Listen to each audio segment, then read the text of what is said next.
जय रामसा पीर की, जय द्वारका नाथ की, जय कृष्ण भगवान की।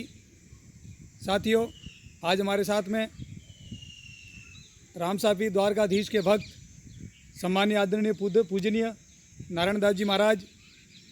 साथियों, इन संतों के आशीर्वाद से आपको भली भांति पता है कि दिव्यांग सेवा संस्थान परिवार पिछले कई वर्षों से जगत कल्याण, राष्ट्र कल्याण, मानव कल्याण और प्राणी कल्याण के लिए काम कर रहा है। आप सोशल मीडिया के माध्यम से इस चीज़ को भली भांति समझ रहे हो। साथियों, दिव्यांग सेवा संस्थान प्रतिवर्ष हजारों की तादाद में पक्षियों के पानी पीने हेतु परिंदों को निःशुल्क वितरण करती है और चुगा खाने के लिए पक्षियों के चुगा पात्र वितरण करता है। उसके साथ ही निराश्रित और ऐसे बुजुर्ग लोगों की मदद के लिए लगातार दिव्यांग सेवा संस्था एक जीवन आधार बन के इस देश में, इस प्रदेश में आगे आ रही है। दिव्यांग सेवा संस्थान के कार्यकर्ता आज इस लॉकडाउन, इस भारत बंद में, इस कोरोना जैसी बीमारी महामारी में भी दिव्यांग सेवा संस्था के हजारों कार्यकर्ता, सैकड़ों कार्यकर्ता एक क्रांतिकारी बनकर अलग अलग जिलों में अपनी जिम्मेदारियां निभा रहे हैं। उसके साथ ही आपको भली भांति पता है कि दिव्यांग सेवा संस्थान पाली में मंदबुद्धि, दिव्यांग और निराश्रित बच्चों का एक आश्रम चलाती है। वहाँ पर ऐसे बच्चों की सेवा की जा रही है जो बच्चे दिमागी तौर पे एब्सेंट है, जिनके घर पे कोई सेवा करने वाला नहीं है। आपको आदरणीय भाई साहब, आपको भली भांति पता है कि आज के ज़माने में मंदबुद्धि बच्चों की सेवा करना बड़ा कठिन कार्य होता है। और क्यों? क्योंकि आज वो मंदबुद्धि बच्चे एक पशु के समान होते हैं। उनको खाने का, लैट्रिन जाने का, पेशाब करने का, किसी चीज़ का नॉलेज नहीं रहता है। इसलिए उनका सेवा करना इस 21वीं सदी में बड़ा कठिन कार्य होता है और ऐसे बच्चे दर दर की ठोकरें खाते हैं। तो ऐसे बच्चों के संकट को दूर करने के लिए, उस कष्ट को दूर करने के लिए दिव्यांग सेवा संस्थान परिवार ने एक आश्रम की स्थापना की है, जो पाली में हाउसिंग बोर्ड में। तो मैं आपसे निवेदन करता हूं कि उस आश्रम के आप देवदूत सदस्य बने।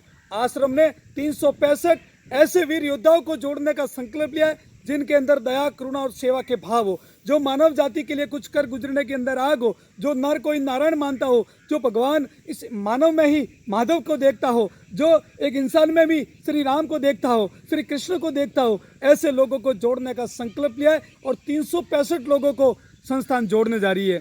365 जो इस संस्थान के देवदूत योद्धा के रूप में जाने जाएंगे। और उन देवदूत योद्धाओं, उन सदस्यों का जन्मोत्सव प्रतिवर्ष जैसे उनका जन्मोत्सव होगा, दिव्यांग सेवा संस्थान उसमें मंदबुद्धि बच्चों के साथ बीच में मनाया जाएगा। सुबह शाम दोनों टाइम का खाना होगा और बच्चों के बीच में आपके नाम का दीपक प्रज्वलित करके आपके बीच में जन्मोत्सव को मनाया जाएगा। तो मेरे भाइयों बहनों, आप दिव्यांग सेवा संस्थान के उस मंदबुद्धि आश्रम के देवदूत सदस्य बनकर आप इस संकट की घड़ी में, जो कोरोना के वायरस की वजह से भामाशाहों का, दानवीरों का और लोगों का आना जाना उस आश्रम में प्रतिबंधित कर रखा है। तो आपसे मैं निवेदन करता हूं कि आप यथाशक्ति सहयोग करिए। उस देवदूत सदस्यता की राशि जो हमने रखी है वो मात्र 2100 रुपया रखी हुई है और वो 2100 रुपया जो आप सहयोग दे रहे हो, उसके उपलक्ष्य में, उसके अगेंस्ट आपका जन्मोत्सव मनाया जाएगा। उस 2100 के सामने आपका भोजन आपके नाम उस दिन समर्पित किया जाएगा। आपका बोर्ड लगाकर आपके नाम उस पूरे दिन का जो मेंटेनेंस समर्पित किया जाएगा।